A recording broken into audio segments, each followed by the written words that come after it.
So here we have the Mercedes-Benz SL63 AMG on a 64 plate. I'm going to start off firstly by showing you around the outside of the car, and then we'll hop in and just run through a few of the controls on the inside. From the outside you can see it is of course a two-door convertible car. We're going to start off inside the boot area of the vehicle first of all. As we approach the back of the car, you can see we've got those 4 AMG tailpipes. We have reversing sensors. Of course, the roof is currently occupying this space, so this is what it looks like with the roof down. I'll show you what it looks like with the roof up now. And there you can see with the roof back up, plenty of boot space available. To put the roof back down, you just need to make sure this cover is in place just there, and then you can fold the roof back down again. Okay, so we're just going to work our way back around to the front of the car, and then we'll hop in, and as I mentioned, we'll run through some controls from there. Now that we've done a full circle of it though, firstly you can see it's a great looking car. It's also in fantastic condition the whole way around it as well. Just briefly before we climb in, I think it's well worth seeing the interior from this exterior point of view.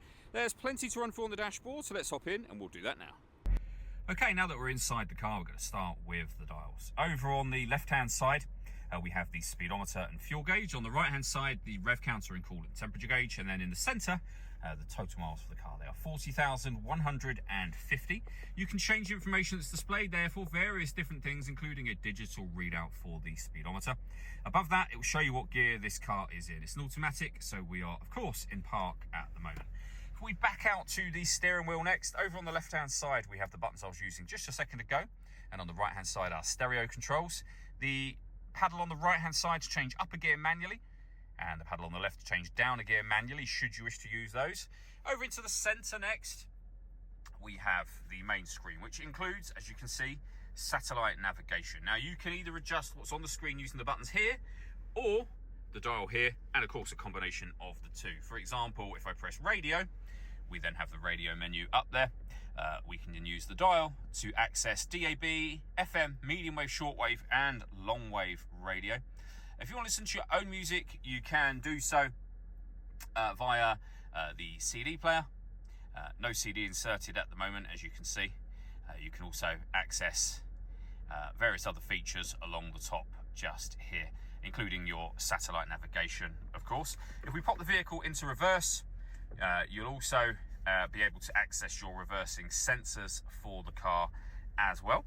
Below that, we've got the main stereo, which is where you can adjust your volume. You can insert your CD player, you can access your telephone, satellite navigation, your radio, your CD player, of course, all from there. We have a heated driver's seat with 3 different heat settings, and the same over here for the passenger side as well. You can turn off the stop and start for this car, your hazard warning lights, and your parking sensors. And then below that, we have dual zone climate control.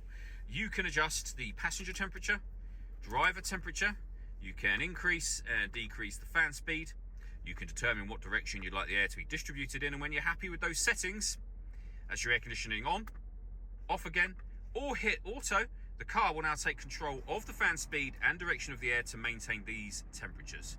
You can manually override that whenever you wish to. You can see auto has now gone off. We have some storage in here. The dial, of course, that I went through just a moment ago. We have the gear lever for the fully automatic gearbox. We can turn our traction control off, make adjustments to our suspension here as well, and change the driving mode of the car.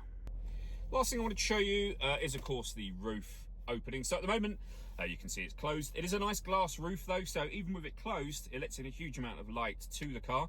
But to open it, we can lift the button that's in the central console area. You can see the tailgate is now open. The roof will fold down into that section. It's a very quick operation all in all. Once the tailgate is closed, it is as easy as that. You can then, if you wish to, have the windows up or down, of course. All that leaves me to say is thank you for taking the time to watch this video. If you'd like to come and see this fantastic car for yourself and have a test drive, please feel free to give us a call here at West Horsley Motors. We'd love to hear from you soon. Conditioning on.